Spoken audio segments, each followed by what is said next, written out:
Good morning. Lloyd Bentsen and Bentsen-Quayle finally gave voters a chance to size up the men who would be vice president. With no major gaffes by either side, the party faithful moved out quickly to declare victory for their man. It's a debate which now moves on to the American voter today, Thursday, October 6th, 1988. From NBC News, this is Today with Bryant Gumbel and Jane Pauley. 33 days to go. Bryant Gumbel is enjoying a few days off, and Tom Snyder is with us. Thank you. Morning, for Jane. 2 days more, and a pleasure they will be. Thank you.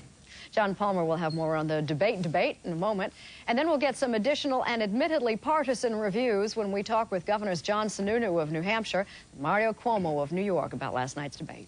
And if anybody here is wondering how the debate played in Peoria, we will go there this morning and ask a couple of people. We'll also do a bit of man in the street in Atlanta, Georgia, and our regular panel of Washington insiders, Bodie, Broder, and German, will check in from Omaha with their postmortems on toast of last night's debate.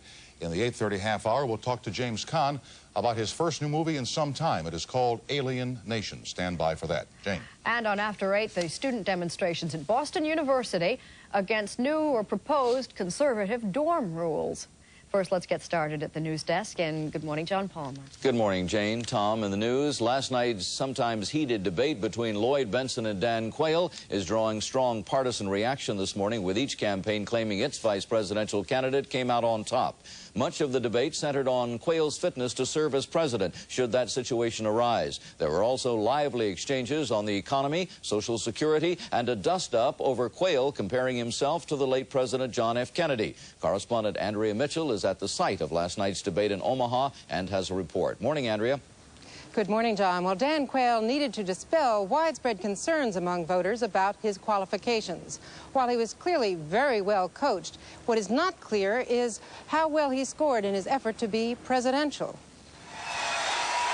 At post-debate rallies, each, of course, declared victory. And in a propaganda frenzy, so did their partisans, the doctors of spin.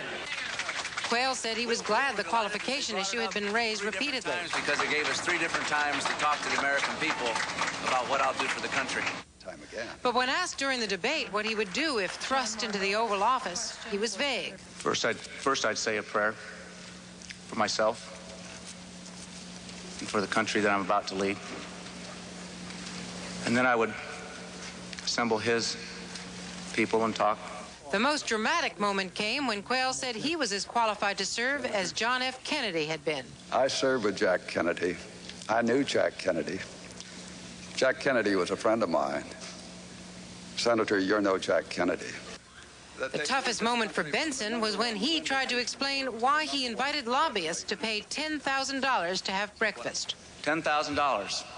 I'm sure they weren't paying to have cornflakes. But in the contest over competence, Bentsen clearly had age and maturity on his side. But, however, Democrats who thought that Bentsen-Quayle would self-destruct under pressure had to be disappointed. Whether that performance was enough to reassure uneasy voters remains to be seen. John? Thanks, Andrea. Republican presidential candidate George Bush watched the debate on television and hailed his running mate's performance as a superb job. Bush said of Quayle, under tremendous pressure, he came through with flying colors. Not surprisingly, Democratic presidential candidate Michael Dukakis thought his running mate also did well. Bob Kerr reports from Boston. As Dukakis arrived for what was nothing less than a victory celebration, one top aide said, "Our prayers have been answered," and the governor's father-in-law set the tone. Every time Quayle opened his mouth, Mike's rating went up at least 140%. Top Dukakis aides described Quayle as unresponsive and frighteningly pre-programmed, while Dukakis tried to turn the analysis to the top of the ticket and each candidate's choice for a running mate. And I think it also says something to the American people about the way I make presidential decisions and the way George Bush makes presidential decisions. My friends, tonight, that was no contest. That was no contest. The governor let his campaign manager explain. I think that Senator Quayle failed the fundamental test of a vice president, and that is, can you step in and be president of the United States? He was asked 4 times what he would do as president, and he said he'd call a meeting, say a prayer, and name the members of the cabinet. Still, the debate may not have made the rest of the campaign much easier for Dukakis, because though Bentsen did well, Quayle probably did well enough not to become an overriding issue. Bob Kerr, NBC News, Boston. In other news, the Federal Aviation Administration has taken an unprecedented step to lessen congestion in the air corridors over Chicago. The FAA has cut peak hour landings at the city's two main airports, saying they are worried by a new series of mistakes by air traffic controllers in the Chicago area. The FAA action has caused scores of delayed flights at Chicago's O'Hare and Midway airports. The agency has begun talks now also with two major airlines about revising their schedules to avoid congestion at peak hours. Well, voters in Chile have taken the first step toward restoring democracy to their country. They have turned down President Pinochet's attempt to extend his rule for another 8 years. NBC News correspondent Ed Rabel is in Santiago this morning with a report. Good morning, Ed. Good morning, John. Members of Chile's military government confirmed early this morning that General Pinochet had lost the referendum. If he had won, he would have stayed in power another 8 years.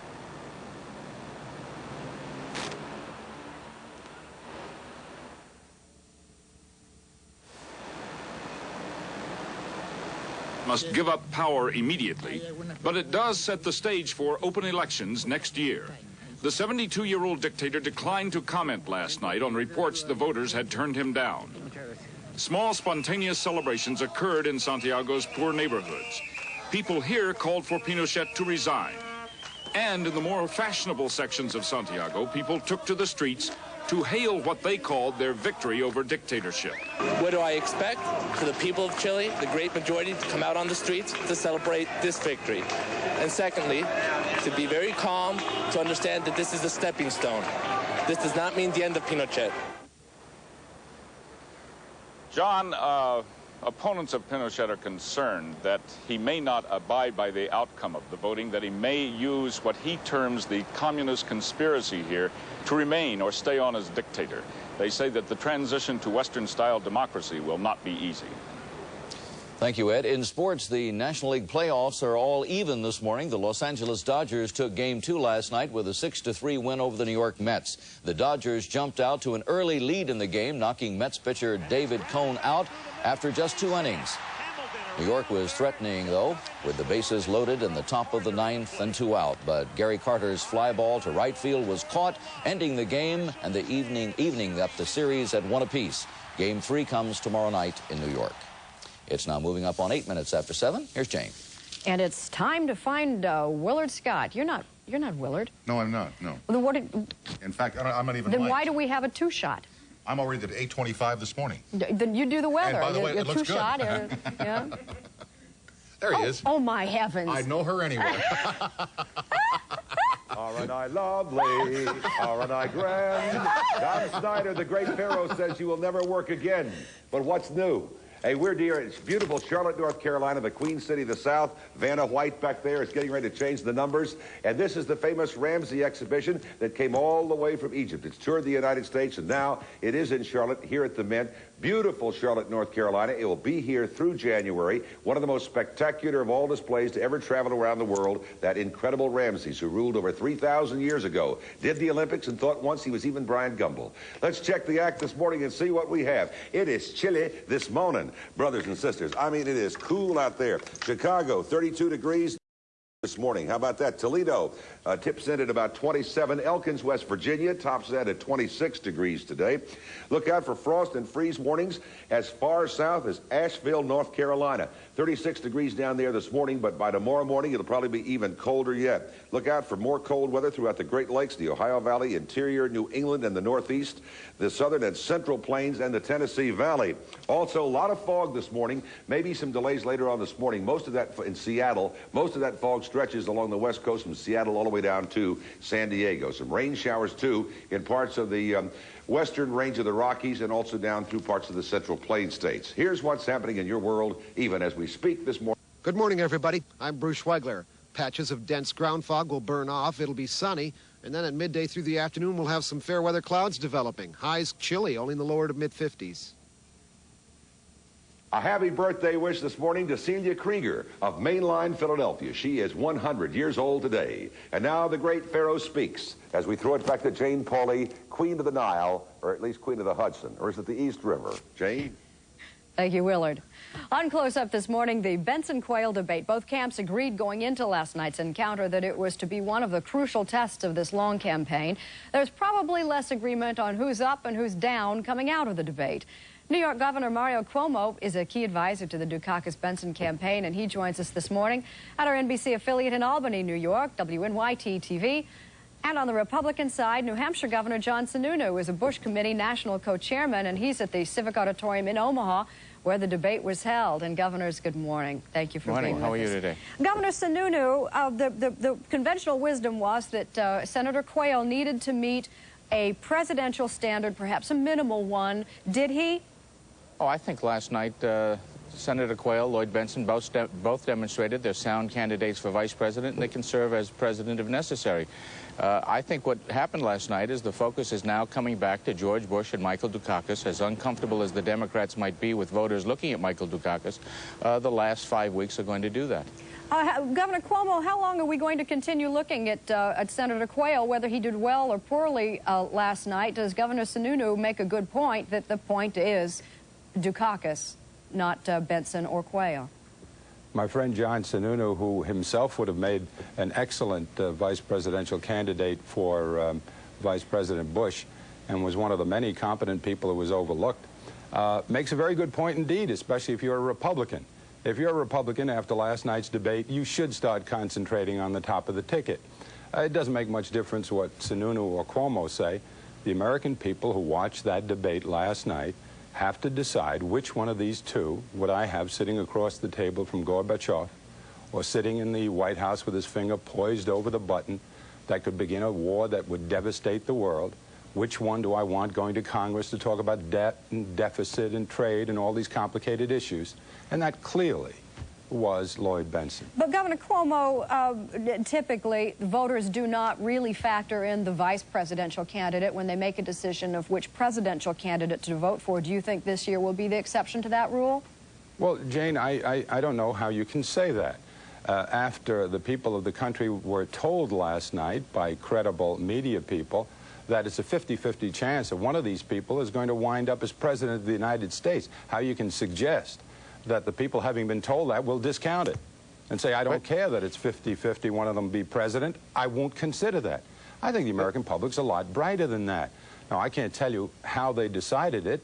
There were so many of them watching it. But I guarantee you that every family with concern about their future and their children said, one of these people could be president, and I'm going to judge them that way. Governor Sununu? You know, the snooker game is still going on. It's a 100% chance that either George Bush or Michael Dukakis are going to be president. And all those things that my friend Mario listed as concerns about who's going to be sitting in the presidency apply to the top of the ticket. And as much as the Democrats are trying to suggest that Michael Dukakis is not going to serve if elected, he is.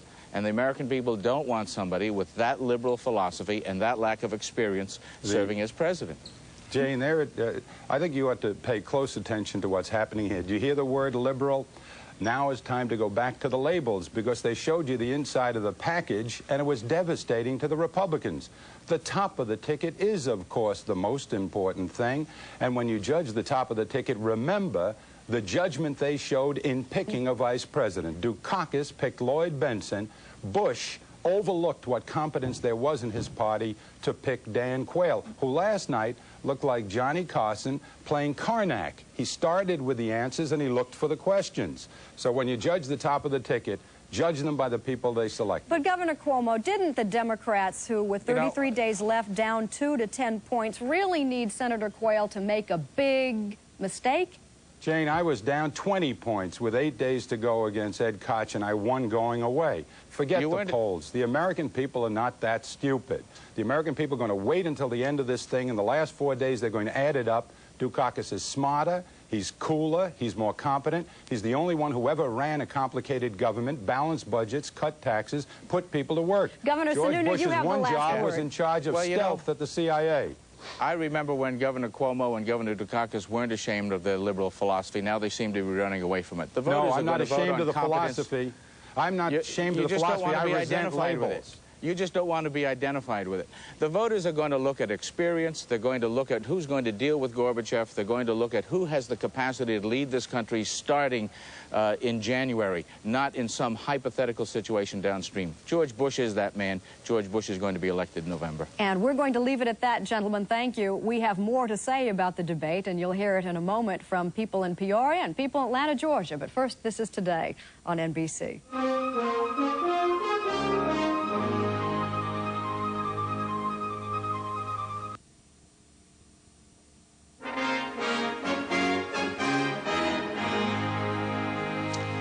The vice presidential debate is now over, and the two candidates, as they usually do, are claiming victory on the morning after. But what really matters is what the voters think. How did Dan Quayle and Lloyd Bentsen play in Peoria? Well, to find out, we go now to Bob Evans' restaurant in Peoria, Illinois. There it is right there on your screens, to ask Dale Smith and Dan Durfee, two voters who before last night were uncertain who they'd vote for on Election Day. First, Dale, I'm told that you've been leaning towards the vice president. What happened last night after you watched the debate in terms of how you were making up your mind on how you're going to vote? I don't think I was really affected a lot. It seemed pretty neutral. I was, you know, happy with what came out.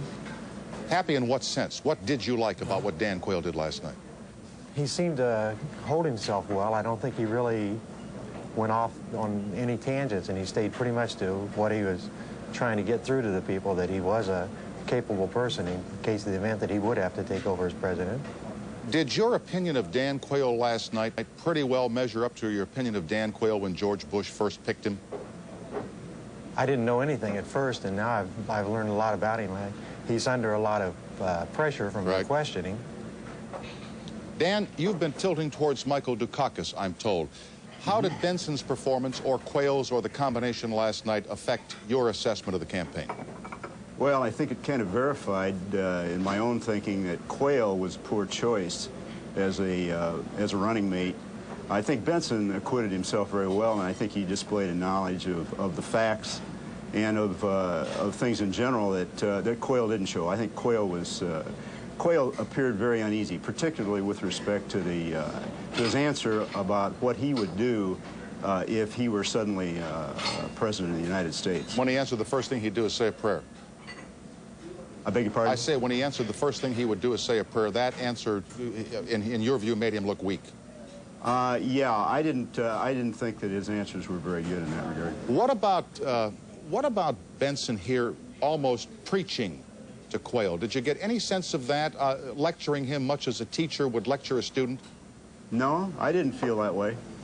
I didn't. I thought they stayed pretty much. They stayed pretty much to the facts. I didn't notice that. Dale, you kind of smile when I said that. You kind of like that analogy. Got a little bit of that, I think, yeah. What about Quayle? Every time he was asked what he would do, it seemed to some observers that he answered, well, if Michael Dukakis becomes president, here's what's going to happen. In other words, he wasn't saying what his position was. He was saying what Dukakis was going to do. Did you get any sense of that? Yeah, a little bit. Talking to me. Did that trouble you, that he wasn't speaking about his programs, but rather, you know, attacking Dukakis? Yeah.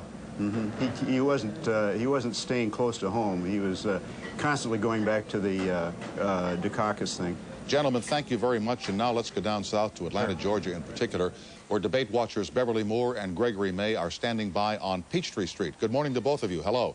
Good morning. Gregory, first, your impressions of last night's debate and what changed your... Did anything change your mind last night? Yes, it did. Before the debate, I really didn't know that much about Dan Quayle. After watching the debate, I learned a lot more about him, and I'm more opposed to him more now than ever. What did he do last night that made you more opposed to him? Well, he seemed very arrogant, he seemed very egotistical, and he seems to be very much out of reality with the mainstream of people. Ma'am, what changed in your assessment last night, if anything? Yes, you. Well, I thought that before that Quayle was a poor little rich boy, a wimp, and I felt that last night he seemed to be very sure of himself and he showed a lot of confidence. In what way? I liked the way that he answered the questions. I just thought that he was very sure of himself. Beverly, Gregory, thank you for joining us from Peachtree Street. There's some sampling of opinions, first impressions of last night's debate from Peoria and Atlanta. Back in just a couple of seconds, but first, this is Today on NBC. The 60s was just waking up in the morning, you know. If you ever fantasized about quitting your job and striking out on your own as an entrepreneur, we'll have a couple of examples of why that can pay off in the millions after station break. And we're back at 7:30 on a Thursday morning already. Tom Snyder is here for Bryant Gumbel, and I'm Jane Pauley. Thank you. In just a few moments, Rona Elliott has the second part of her report on Imagine, the new documentary about John Lennon. This morning, she discusses the making of the documentary with its director, but also with Lennon's first wife, Cynthia.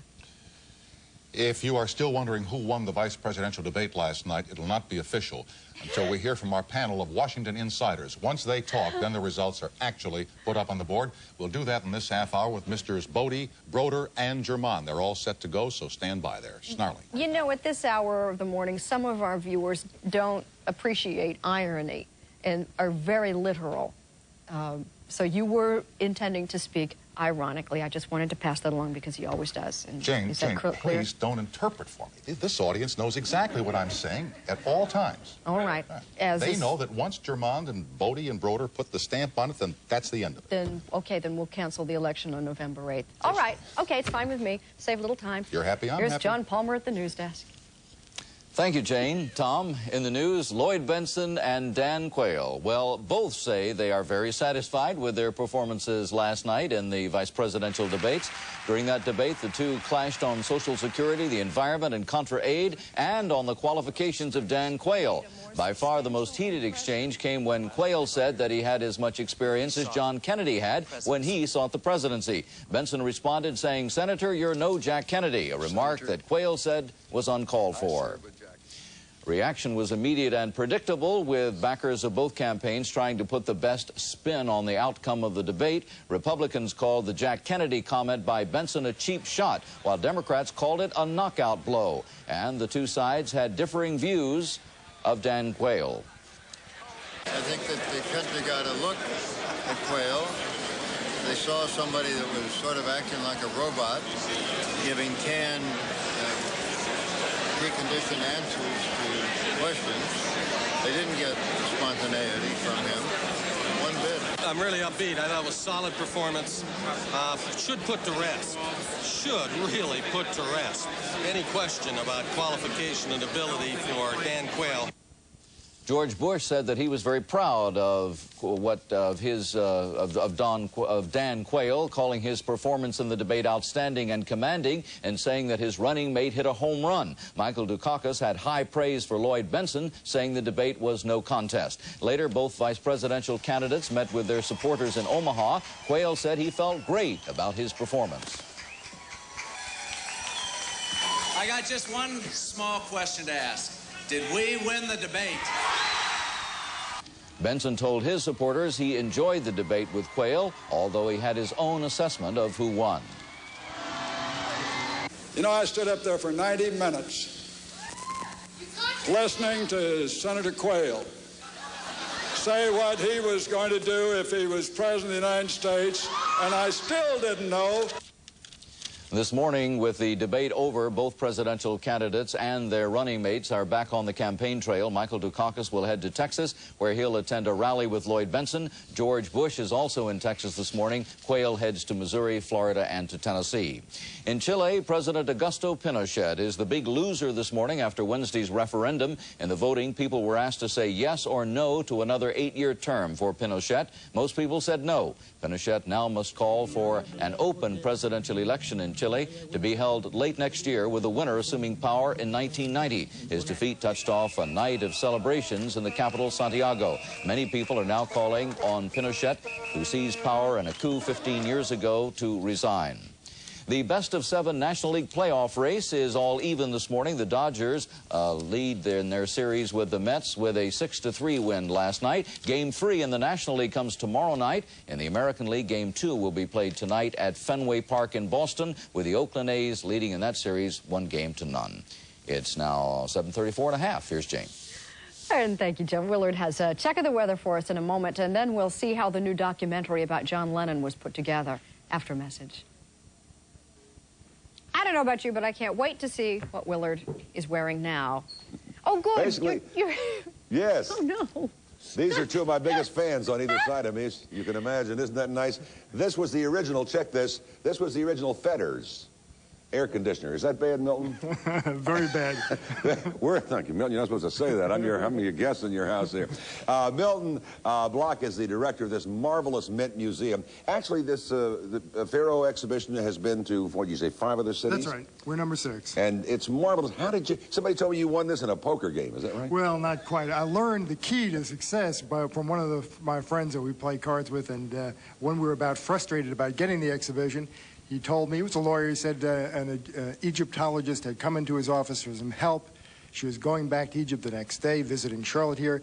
Contact her, maybe she knows the people you want to get in touch with. She did, and that slowly opened up the whole process. What kind of a guy was Ramsey? Was he an egomaniac? Well, of course, anyone who thinks he's God is an egomaniac in some sense or other.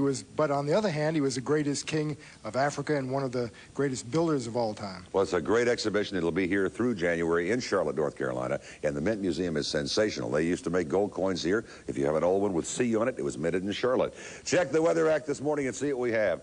Beautiful, really fall-like weather with some delightful temperatures here in Charlotte, North Carolina. Just about a little bit to the center of the state, maybe to the southeast a little bit, but nonetheless 47 degrees this morning. Chicago, 32 degrees. That's cool. Look for some rain showers in the southern plain states back through the southwest. A lot of fog along the west coast. And look out for a little snow, by gosh, from the Great Lakes, Ontario, and Erie back on up through New England this morning. Here's what's happening in your world even as we speak.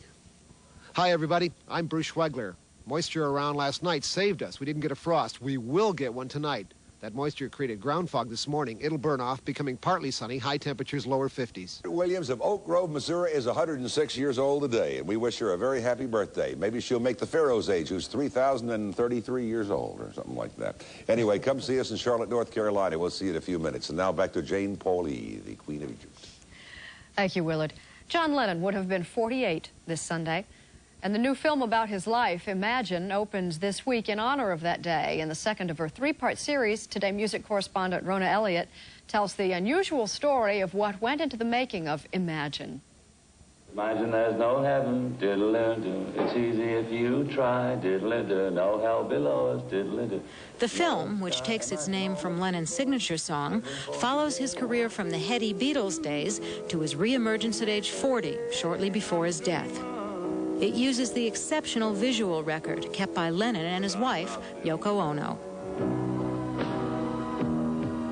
Andrew Solt directed the project. It was awesome at first, but the deeper I got into it, the more exciting it became. And then when Yoko sent out 2 massive airline air cargo pods of material, tapes and films and stuff I had no idea existed, then it changed form totally. I think one of the most surprising things in seeing the film is that clearly there were dozens and dozens and dozens of hours of tapes of them at home. So would you explain a little bit about that? I think Yoko decided it wouldn't be bad to have a couple of cameras there that they would always have the coverage from. So there was a tremendous amount of material that was the very private side of their lives. And I think it has something to do with Yoko's fix on art at the time. Before all that, of course, John Lennon was a Beatle and the husband for 10 years of Cynthia Lennon. For her, the film shows how those years changed him. Everything happened so fast, and we were so young. We didn't appreciate what was happening, I don't think, in our lives. Our lives were taken over from the moment the Beatles became famous. You see a cheeky young man to start off with lots of humor and just a fun character. But then you see the toll that it takes on his life. Don't believe in Jesus. I think the song God touches me very much, where John says, I don't believe in, and he lays out all the things that he formerly believed in. And that was the turning point. I don't believe in Beatles. It crushed the hopes of so many people who still somehow felt that perhaps the Beatles would hook up again. Lennon had left the Beatles behind, But for his fans, his work retained a special meaning. There was footage of some guy, a hippie from America, who was camping out in their garden. It's early in the morning. He comes over there and he says, "You're writing all the songs to me." How could I be? How could I be thinking of you? I'm thinking about me, or at best Yoko, if it's a love song. I'm singing about me and my life, you know, and if it's relevant for other people's lives, that's all right. Are you hungry? Yeah. Let's give him something to drink. The amazing thing that's so typically John Lennon, he invites the guy into the house after the fact. And I think it's that kind of trust, unfortunately, that John had throughout his life that may have cost him his life. What would you like people to walk away from this film feeling about John Lennon if the film really did its job? I think they should hopefully feel that John was a very talented, impressive artist, a guy who gave so much of himself, who really was as honest as could be, I think, about who he was, what he was going through, and he was speaking to us as a generation. When I was singing and writing this and working with it, I was visualizing all the people of my age group. I'm singing to them. I'm saying, here I am now. How are you? How's your relationship going? Did you get through it all? Wasn't the 70s a drag, you know? Here we are. Well, let's try and make the 80s good, you know?